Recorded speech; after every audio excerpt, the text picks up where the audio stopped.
So hello everybody, welcome back to CGO Gets to Know series. Very excited about this one today, and it's long overdue in the CGO Gets to Know series. Obviously, the relationship between a CGO and the CFO is crucial for any business.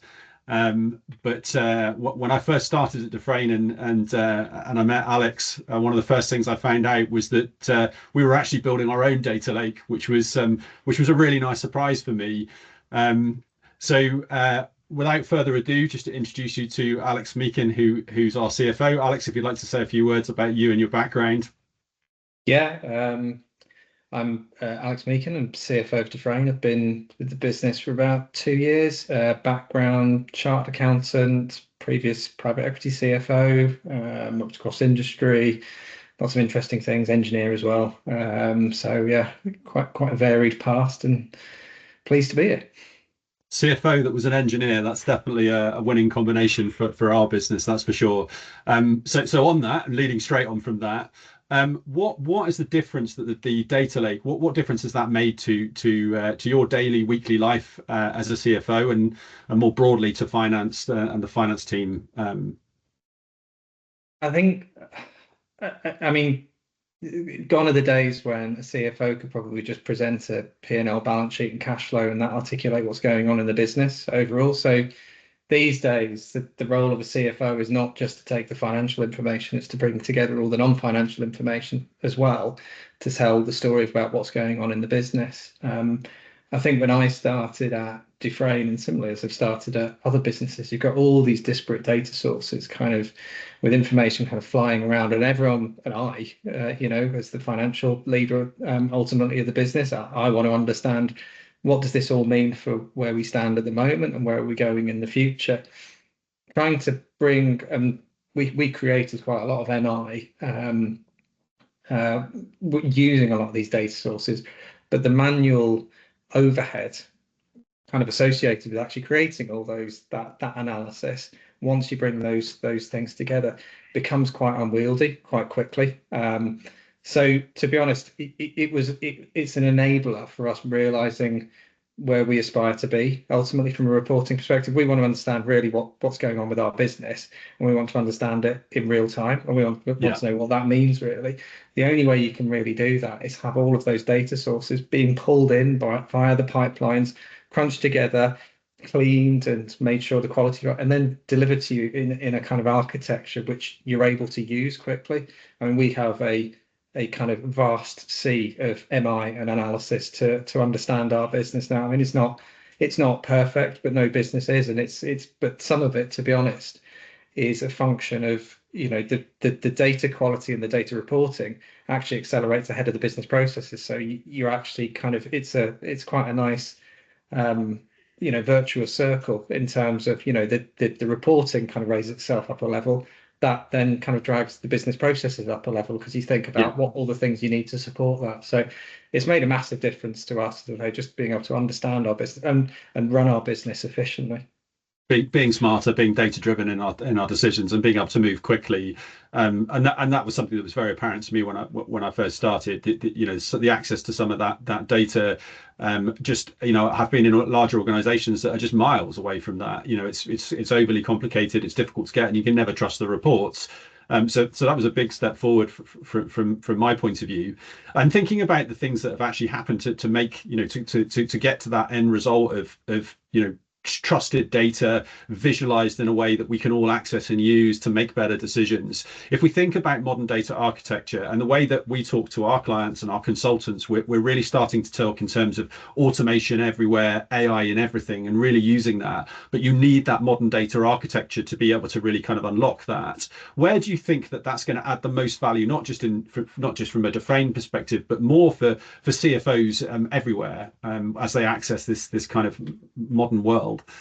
I mean, it's a bit of a cliche, and everyone uses it in terms of garbage in, garbage out. I mean, it doesn't really matter whether you're talking about data science and AI and kind of advanced analytics and whatever you want, and which I think is kind of the extreme of where we are at the moment, or if you just want kind of automation and efficiency. You need, if you want to have a competitive advantage against others and you don't want an overhead in kind of pulling all this information together and really understanding what it means, you need to have it structured in a way that means it's accessible and easy to use.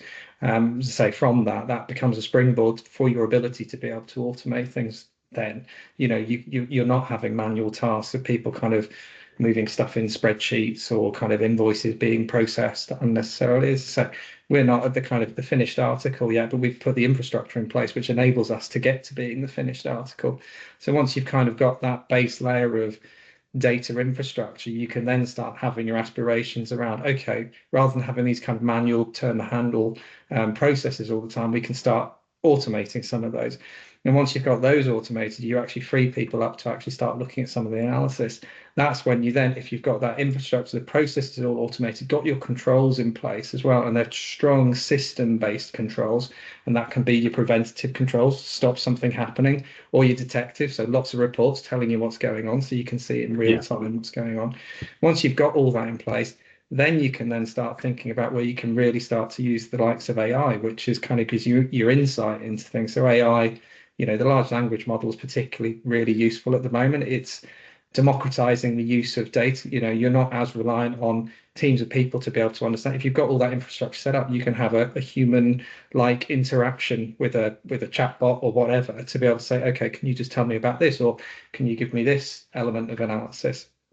But it also gives you some better insight into kind of segmentation analysis. What's going on with your customers, what's things that you can't obviously see that's coming out of your data. So it does give you a greater insight into things.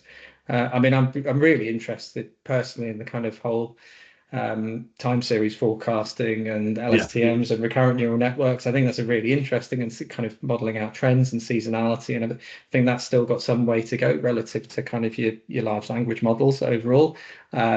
But it's definitely a really interesting area that, as I say, we can kind of get beyond the kind of the mundane, get rid of the inefficiencies, and then really get into the insight.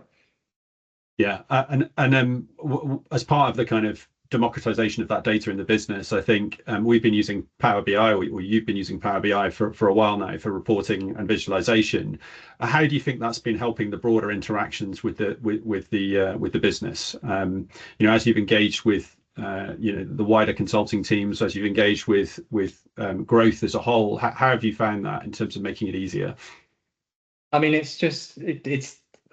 I mean, the good thing about Power BI, and I've used a few things, so we use Tableau as well. But the good thing about kind of Power BI is, I suppose, the familiarity from a Microsoft perspective and the Microsoft type products. If you're an Excel or a PowerPoint user, there's a familiarity with it overall. So it's easy to use and easy to get insight. But those things which you used to set up in Excel charts or whatever to try and give different views of things, there's so many different for what looks like a seemingly simple dashboard within Power BI, the complexity that's kind of bundled into it in terms of all those slices that you can slice and dice it to your heart's content. It makes it much more dynamic conversation where it's not just, as I say, kind of 2D, it's 3, 4, 5 dimensional that you're actually going into. So you can really, as I say, you're not kind of having the conversation and say, okay, we'll come back and we'll do a bit more analysis and then we'll have another conversation. You can have that conversation, you can get right to the answer there and then. So, and those things, they're not kind of disposable, one and done type things. They're reusable all the time. They're things which you can, your different views of those things, maybe not things that you use all the time, but they're there available to you for you to. And if they're being fed by this data infrastructure, the data's are always feeding in. So if you want to go and have a look at it any time, it's there and it's ready to go. So yeah, it's incredibly useful. I think it's the user friendliness, particularly of Power BI. It's to say, it's that kind of, it makes something that's could be relatively complex, actually relatively simple, which ultimately we as users, business users, is what we want. We just want simple, easy to understand analysis. We don't really want to be kind of digging into the detail all the time. So do you think there's a big change in the fact that you're empowering people to be able to query themselves in those areas, and so your conversation, your relationship's changing slightly from I'm the person that's kind of got the data and done the crunching of it to like what are we going to do about it, and feeling it's a much more strategic input than it has been previously, and a better understanding of the area that you're kind of advising. Yeah, absolutely. I mean the job of of finance, I always say, is kind of 50% support, 50% challenge, and it's to kind of help people make the right financial decisions, and but also challenge them on some of their assumptions now, in any decisions that they want to make. But that's the nature of finance, really. If you give them the tools to be able to do the job, it means it's much more engaging, much more insightful conversation you're having with them, because they've already done the legwork overall to be able to understand, the kind of parameters of things that you're going to be looking at. So yeah, I think it takes the whole conversation from a business perspective up a whole level. It's a more strategic conversation rather than a nuts and bolts conversation. Yeah, definitely, and you could feel that the minute I came into Dufrain, it was a very different construct, which is really refreshing. And I guess final question for me around disruption, and that's something that we talk to clients a lot about. How could their particular areas be disrupted by automation, by AI? Is there anything that you're thinking, as you're sitting sort of lying awake at night thinking about the future of everything? How do you see that disrupting finance departments as a whole, or do you see it not just an evolution? I see things that I'm always slightly I think AI and data science and automation are absolutely fantastic thing. You're going to get strong advocacy from me around it. Um, I think there's a little bit of scaremongering sometimes around, but I also think there's a little bit of people take things to the extreme sometimes in terms of I think AI is a very useful companion for you doing your job. Would I ever get to the point? I see some kind of videos of, it can replace whole swathes of things, and I'm sure it can as well. But I'm slightly wary of the kind of conflation of AI and automation as well.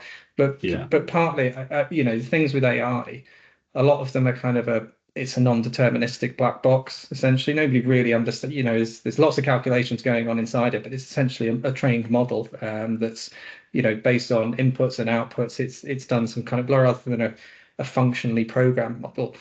Would I 100% rely on an AI model to run my whole finance team and make the whole finance department redundant and possibly even myself redundant? No. And that's not from a self-preservation perspective. That's just because I think you do need to have a good understanding about what you are trying to do and what it's doing, rather than just kind of handing it over to some kind of machine to do the job for you. But I do think it's a massive, as I say, it gives you all those insights. It definitely gives you, there's so many times it's so accessible. It's enabled us to kind of be a lot quicker around the automation of things. We still will be in control of the automation and understand the automation of what's actually going on, but it's an enabler. This is what, as I like the whole kind of co-pilot thing. It's your buddy along the way who's Yeah. helping you. I think that is as long as you understand the context of what the limitations are of that and where it's appropriate to use it, and it's just always about using the right tool for the right job, really. But it's definitely going to be a real disruptor, but I hope a positive disruptor if people kind of understand how to use it, where the benefits can come from, and are using it appropriately. Yeah, I think you're right. I think the concept of having a human in the loop at all points is important, but not just in the loop. Oversight and making sure that there's that domain experience that's always going to be there to check and make sure things are operating in the way that they should. I really do agree with that. Look, this has been a fantastic conversation and really enjoyed spending some time talking. It's been long overdue, and yeah, so thank you for today, and I look forward to seeing how this moves forward. I'm sure there's going to be many more iterations of the data lake and reporting to come. So looking forward to it.